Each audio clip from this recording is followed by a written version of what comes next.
Times और मैं हूं आपके साथ शमा सिंह पवार। रोहिणी चंद्रशेखर विवाद अब सिर्फ एक व्यक्तिगत रिश्ते का मसला नहीं रहा, बल्कि बहुजन राजनीति के भीतर की नैतिकता, नेतृत्व और जिम्मेदारी पर बड़ा सवाल बन गया है। नगीना के सांसद और भीम आर्मी प्रमुख चंद्रशेखर आजाद और इंदौर की दलित वाल्मीकि शोधार्थी डॉक्टर रोहिणी घावरी के बीच चला आ रहा संबंध पिछले कुछ महीनों में बेहद विवादित मोड़ ले चुका है। रोहिणी का आरोप है कि उनका और आजाद का रिश्ता लगभग 3 साल तक चला। इस दौरान उन्होंने आजाद पर भरोसा किया, महंगे उपहार दिए और उन्हें विवाह का आश्वासन भी मिला, लेकिन बाद में उन्हें पता चला कि आजाद पहले से शादीशुदा है और ये बात उन्होंने अपने संबंध के दौरान छिपाई। रोहिणी ने सोशल मीडिया के जरिए यौन शोषण, मानसिक प्रताड़ना, धोखा और कई अन्य महिलाओं के साथ कथित दुराचार जैसे गंभीर आरोप भी लगाए हैं।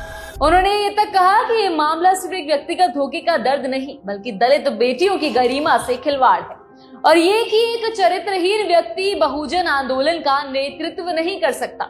इस विवाद को और तीखा बनाने वाली बात ये रही कि रोहिणी ने आजाद का एक कथित ऑडियो जारी किया, जिसमें वो बसपा प्रमुख मायावती के खिलाफ कथित अपशब्द बोलते सुनाई देते हैं। ये क्लिप सोशल मीडिया पर तेजी से वायरल हुई। चंद्रशेखर ने इसे फर्जी बताया और कहा कि यदि रोहिणी के पास सबूत है तो उन्हें अदालत में पेश करें।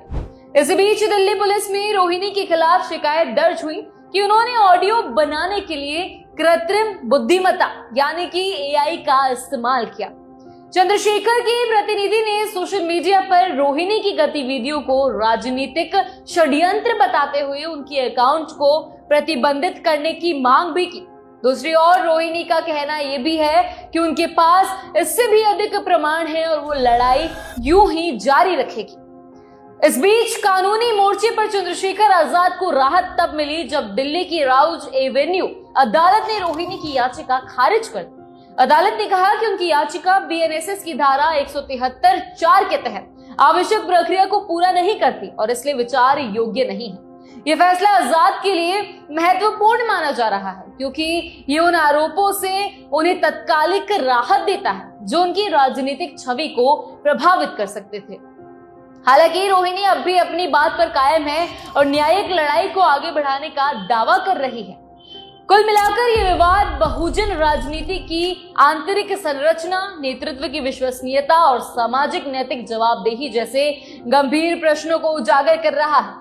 ये स्पष्ट है कि आने वाले दिनों में ये टकराव सिर्फ एक व्यक्तिगत विवाद के दायरे से कई आगे पहुंचकर बहुजन आंदोलन की विश्वसनीयता और नेतृत्व के स्वरूप पर गहरा प्रभाव डाल सकता है।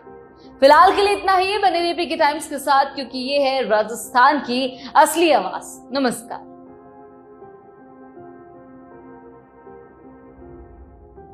Hallå tillsammans.